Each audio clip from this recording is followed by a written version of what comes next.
দুইটার সময় হঠাৎ শুয়ে আসি, এর মধ্যে দরজা ভাঙ্গার শব্দ, এবং শব্দ শোনার সাথেই আমার রুমে যায় 3-4 জন আমার অ্যাটাক করে, মানে আমাকে ধরে ফেলে, তারা উঠতে দেয় না বিস্তার থেকে। কে কে করতে করতে আমার সঙ্গে দেখলাম যে তারা মুখোশ পরা 3 জন আমার বাঁধবার চেষ্টা করতে। তাদের 2জনের কাছে 2টা চোরা ছিল, আর একজনের কাছে ছিল একটা শাবল, ছোট্ট শাবল। তা আমি ওদের একটু পরাদস্ত করার জন্য আমি একটু ওর সঙ্গে পালাপালি করছি। ছুরিটা টান দেবার সময় ছুরিটা আমার হাত খাইয়ে গেছে, 2টা আঙ্গুল। তারপরে ওরা আমার হাত মুখ পা বেঁধে ফেলে,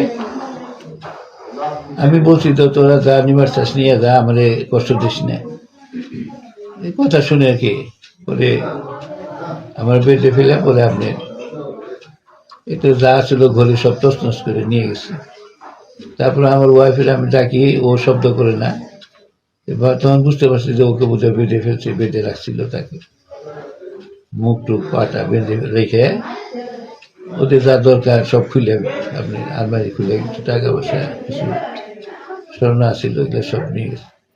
ঘুমাইছিলাম 2 রুমে, হঠাৎ করে বিকট শব্দ, দরজা ভেঙে ফেলছে। দরজা ভেঙে ওরা একবারে হুট করে ঢুকছে, ঢুকে তোমাদের 4টা রুমে চলে গেছে। আর ও 3 জন আর আমার রুমে আসছে একজন। ওই 4টা সমানে চিৎকার করতেছে, এত বড় মানুষ। কোনো অবস্থাতেই ওরা আমার তো অনেক কি চলতেছিল ওরাই জানে, আমি জানি না। তারপর হঠাৎ করে ওর কোনো শব্দ পাই না, কি ব্যাপার ওর শব্দ পাই না কেন, একদম নিশ্চুপ, কোনো শব্দ নেই, সাউন্ড নাই।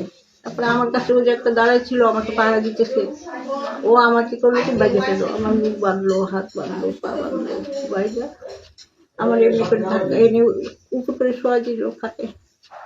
আমি বলছি যে দেখ বাবা, আমি তাকে ক্যান্সারের রুগী, আমাকে বাইরে না, আমার বয়স্ক মানুষ, শুনলো না।